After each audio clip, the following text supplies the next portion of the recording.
So Alex, if that's even your real name, why are you in such a rush to leave Ohio? Questions that need answers. Chris, your little man syndrome is kicking in. It's kicking in. So because you feel inadequate to Jessica, you decided that you was going to tear her down. And instead of answering her questions, you were going to deflect and put it back on her. You have lost your everlasting mind. Welcome to my channel. We're here. We break down reality TV shows with laughter and reenactments, all while giving it to you straight with no chaser. Because we don't just watch TV around here. We get into the things of the things. So sit back and relax. I hope you enjoyed the video. Hey y'all, it's Chloe and we're back with another video. Love is Blind season 10 episode 8. Let me tell you something. The way they cut up this episode, they were cutting up, baby. They were cutting up. But I need to talk to production real quick because y'all gave us almost 5 episodes of the pods and then y'all try to jam all this content into 3 episodes. Absolutely not. Y'all need to stretch this ish out and give us a little bit more of what we got going on in episodes 7, 8, and 9 and go ahead and drop some of what's going on in episodes 1, 2, 3, 4, 5. Because baby, this is a lot. This is a lot. Y'all, we got some things to get into, but before we do, if this is your first time here, sit back, relax, watch the video through, and if you like what you see, you like what you hear, go ahead and hit that subscribe button. If you've been here before, you obviously like it because you're back. And if you did not subscribe, I'm going to need you to go ahead and hit that subscribe button because I want you here and obviously you want to be here. If you're one of my lovely members or subscribers, hey y'all, how y'all doing? I'm doing well. I'm doing okay. I'm ready to get into this episode, so let's just go ahead and get into it. So Jessica's going to see Chris' place, right? And I'm looking at this place like this is perfect for Bri. This is where Bri really wants to be. Oh my God. It makes perfect sense, okay? Because she obviously doesn't want to be at Connor's house. That's for damn sure, okay? Now, of course, they're sitting down talking. They want kids. They don't want kids. They do want kids. They don't want kids. They might have kids. Who knows? Who knows? Nobody knows. Nobody knows. I'm just tired of having the same conversations over and over and over again, and we get nowhere with it. But we do know that Jessica don't see them kids in the future, okay? And Chris says he doesn't, but something tells me that he kind of does. Something tells me that he kind of does. Nonetheless, we go to see Jess' house, and Jess' house is big, okay? Now, when Jess said she was a doctor, she meant that ish, okay? Because it shows in her house. 4 rooms. 4 rooms, big kitchen. Look, I'm not the biggest fan of all the snakes decorations and stuff like that, but that bedroom, I can get cozy in there. I can get cozy in there. Now, I'm sitting down listening to Chris and Jessica talk because they just saw each other apartments. They're talking about where they want to live and things of that nature. And Chris is making it seem like he needs to be closer to the city and all the things of the things. Come to find out, they only live 12 minutes apart. So I'm sitting here like, so what's really the issue? The issue is that Chris doesn't want to move there. Chris is saying he can see himself there, but in his mind, you can see it on his face that he's thinking a whole different thing. I don't think he thought she had it like that. See, the thing with Chris is, Chris thought that he was going to be able to motivate her and push her, and she doesn't need the motivation of the push, okay? Because homegirl got it all together, and he's realizing that. He wants to feel needed. He wants to feel wanted, and at this point, he feels this big because look around you. Look around you. He can't improve that. It's obvious at that moment that you could tell that he started to feel inadequate. Because 12 minutes difference is not that big of a difference for you to be talking like, oh, she lives so far. No, absolutely not. So we cut to Alex and Ashley, right? Alex is sitting down with his headphone on. He's supposed to be listening to the day trading or whatever, okay? And Ashley, who has a real job, is talking to him about her promotion. And she's telling him how, she's trying to figure out if there's an opening anywhere so that they can move. Because for some reason, Alex needs to get out of Ohio. Alex, why do you need to get out of Ohio so bad? Why did you come to Ohio to date women in Ohio, to potentially marry women in Ohio? For the first thing that you want to do is to get out of Ohio. Why? She has a real job. She can't just get up and leave. You, on the other hand, have been doing this your whole entire life, so you don't know what it feels like to be stable. And the fact that you were sitting there, call your manager. Are you going to talk to him? Call your manager. Are you going to talk to him? After she done told you, yes, I'm going to talk to him. Over and over and over again. Are you on a run? Do you need to get out of Ohio fast? What the actual F is going on? Because I need to know. And as if he wasn't being pushy enough, he decided that now he wants to be passive aggressive, okay? He wants to talk about how she rearranges things in the fridge. And she's like, didn't we already have this conversation? Have I done it since? So why are you bringing it up again? Why are you bringing it up again? Because he's a complete asshole. That's why. He is a complete asshole. It's like he wants her to like break up with him so that he can feel better about himself because we know that he doesn't want her for real, right? Right. So now Ashley brings up the fact that they had a nice little spa date in the shower and everything was getting hot and heated, but then, he just ended up leaving. And she's like, so what happened? What happened? Why did you just leave? She's starting to feel a type of way because apparently he told her that the physical connection just isn't there yet, okay? And so this puts insecurity in her brain because we just had all this intense, in the shower situation, and now you just left, so it feels like you don't want me. He's trying to tell her that she needs to initiate. He's always initiating. And I guess he's tired of initiating, right? And she was like, well, you left. So I'm just figuring you didn't want to do nothing. So why you just didn't fuck me then? Who's going to be the guys? You now want her to fuck you? Did you hear how it sound? I understand that sometimes you got to initiate. I get it. But for you to be like, you could have just fucked me is crazy work. Because it shows that you don't want her for real. You're not going to sit here and gaslight me and make me feel like, oh, he just wanted you to initiate. Absolutely not. Because one thing about a man, if he want it and you giving it up, he going to take it. And if he ain't taking it, there's a problem. There's an issue. And obviously, she's the issue. Now, here's the thing. She said that, he hasn't been touching her or kissing her, this, that, and the other. And he's talking about, oh, it's your period. So now I'm plagued because I'm on my period. Now I can't get a hug. Now I can't get a kiss. Now I can't get nothing because I'm on my period. Be effing for real. Grow the hell up. He's like, no, I just know that when you get off, it's like that's when you get pregnant. Absolutely not. Who have you been fucking for real? Alex, you are too old to not know how the woman's cycle work. And the simple fact that you were sitting there talking about something, I don't know, making it seem like she's trying to trap you into having a baby, be effing for real. You have no job. You have no place to live. Why would she want to trap you with a baby? It makes no sense at all.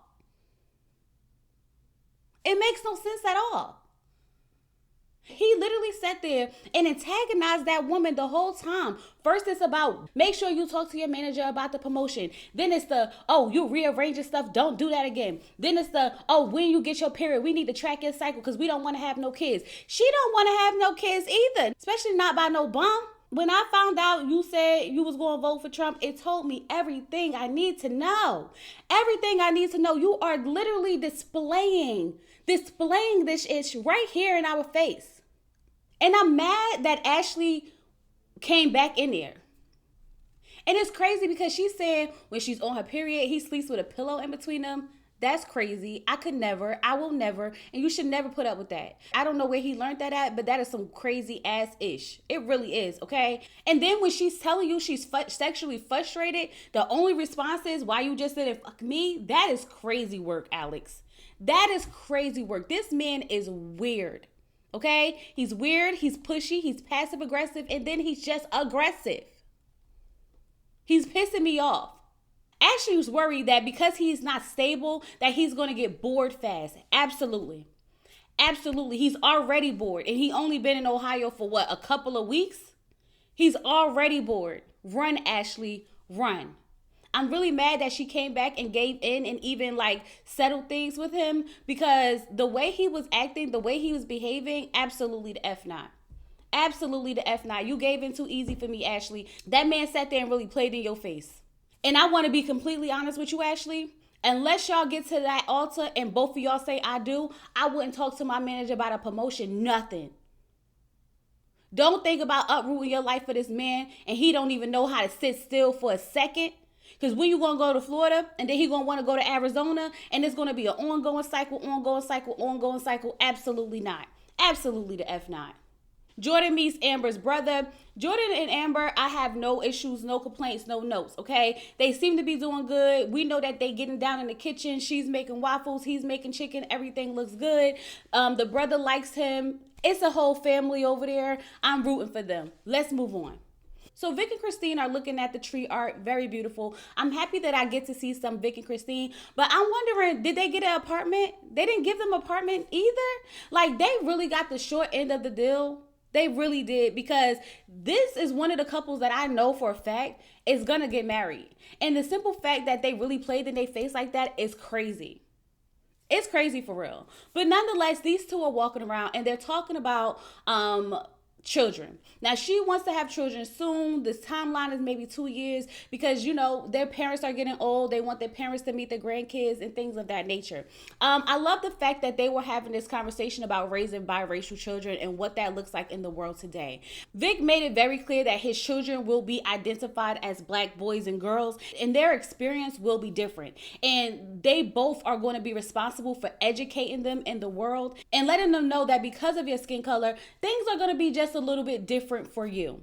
I think that this was a beautiful conversation, and I love the fact that Christine is very aware, okay? When she asked Vic, does he have any fears with her being white and the mother of his children, and he said no. So here's the thing. This conversation was so great. I loved everything about it. They handled this with so much maturity, understanding, and willingness to learn from each other in order to, prepare to raise their children. Normally, these conversations when it comes to mixed babies is, oh, we're going to have some mixed babies. They're going to have some good hair. They're going to have some cute eyes. Like, oh my God, the baby's going to be so cute. And I love the fact that they wasn't focusing on the looks of the child, more so of the experience that this child will have in this world. That lets me know that if they do have children, that they will actually give the children the tools that they need to navigate this world. They're thinking about the fact that their kids may not know exactly where they belong, white or black. They're thinking about the fact that they know that the kids are going to be identified as black and that comes with a different level of prejudice. Like, I love this conversation because for once, it wasn't so surface. I hate when I see couples and the only thing that they could talk about their kids is how cute they're going to be and how they're going to have pretty eyes and good hair. So for me, I loved everything about the way they handled this conversation. And you know what? Go ahead and have some mixed babies. Go ahead. So now we have Devontae going to Brittany's family house, and her family is amazing. Her family is welcoming. They talking, they laughing. I mean, they are having a really, really good time. And I just hate the fact that Brittany is always the one expressing how she feels, expressing what happened in the pies, just doing all the talking. Now, Devontae does cut in every now and then and again, but it's nothing like the way Brittany is willing to pour out her heart. And I honestly feel bad for Brittany because it's going to hurt her when this man dumps her. Okay, especially if he dumps her at the altar. It is going to hurt her. This is a girl who went and bought her own wedding dress, saying she's manifested her wedding and her man and the things of the things. This is how desperate and this is how bad she wanted. She is going to be heartbroken. Okay, her father's talking to them and he's telling them how divorce is not an option. He talks about how when his grandmother died, his grandfather said at the funeral, he promised to death do us part. And that's exactly what he did. And that's what he wants to do to his wife. And that's what he expects his sons to do. And that's what he expects from his daughter as well. To death do us part. I don't think people really understand the weight of vows when you get married because people are so quick to get divorced, right? And I understand like infidelity and certain stuff. But sometimes you just gotta fight because we are human. And every day is a new day. And every day is a new struggle. And every day is a new something. And as long as you are willing to put in that work for your partner, it should be to death do us part. And I just hate that Brittany's father is kind of just as delusional as Brittany because he is talking to Devontae, telling him how he's about to ask him to marry his daughter. And I'm just sitting here like, what about this man are y'all seeing? Okay, what is Devontae doing that y'all are like falling all over him and making him part of the family and basically about to ask him to marry your daughter? He has displayed nothing of that sort. Her father asked him, do you feel like there's anything that you would second guess right now when you get to the altar that would make you not want to marry her? And he's like, I guess not. And her father's like, good. Because if he doesn't have it now, he won't have it then. But that's the thing. He does have it now. And you must not have watched Love is Blind at all. Because it always starts off really good until we get to that altar. Until it's time to say yes or no. That's when it get real. So for you to think that just because he says he doesn't have any questions or reserves right now, and you're ready to just marry him off to your daughter is crazy. And this is how I know that Brittany comes from a family of lovers, okay? Because her father didn't even grill him for real. Child, the whole family about to get hurt because that man not marrying her. That's for sure. So now we get to Connor and Bri's apartment, and Bri's mom is there, okay? Bri's mom is waiting to see them so that they can talk. And of course, Bri cannot wait. She cannot wait to talk about how Connor lives in the frat house. Connor lives in a frat house or whatever. So they're telling the mom about the process and how everything went. And let me tell you something. Bri is real good at saying stuff. She's good at making you feel like she really means what she say, because for a second there, for a minute there, I really thought she wanted Connor. For a minute, I thought she really wanted Connor. I thought that she was really in love with this man. I thought that they was going to make it work. I thought they was going to get married. The way she talks about him, you could not tell me that she is not in love with this man. But then she turns around and she talks about how she feels like he's not motivated. She feels like she has to push him. She feels like he's not sure of himself.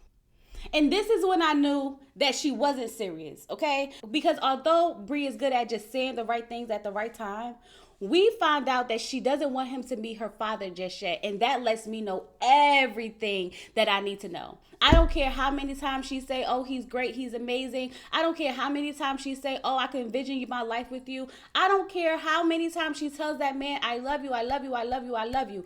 The fact that she has not introduced him to her father lets me know everything that I need to know. She does not plan on saying yes at the altar. She does not plan on being with this man long term. Because if you were serious, and I mean serious, your father would be there with your mother. Point blank, period.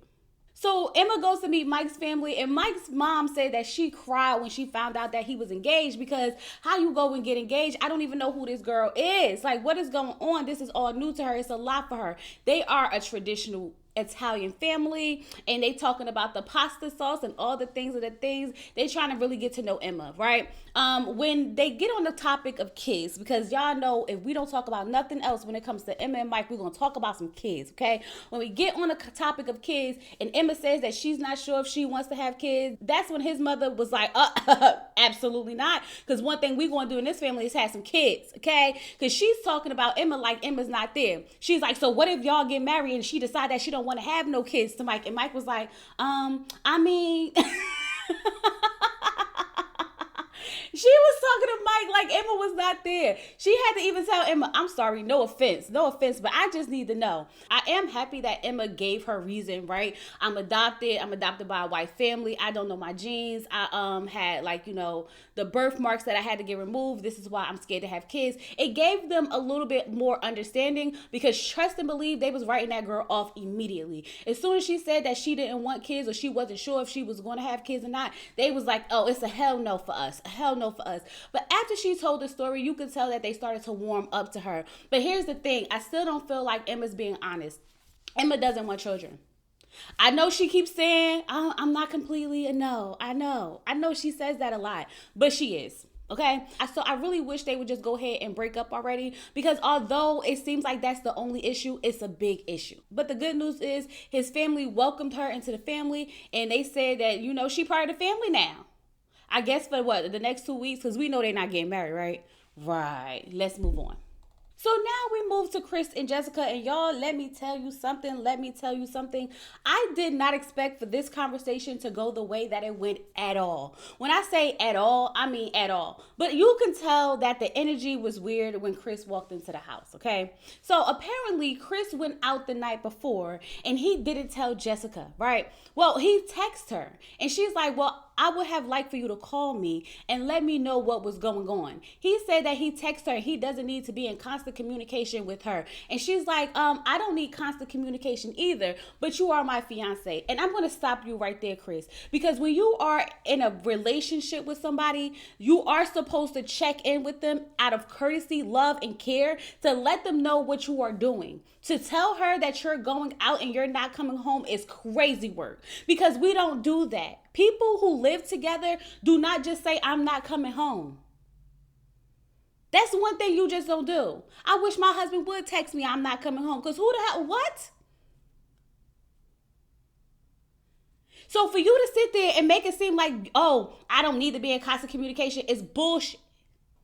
And then he's making it seem like it's only been 48 hours. 48 hours is 2 days.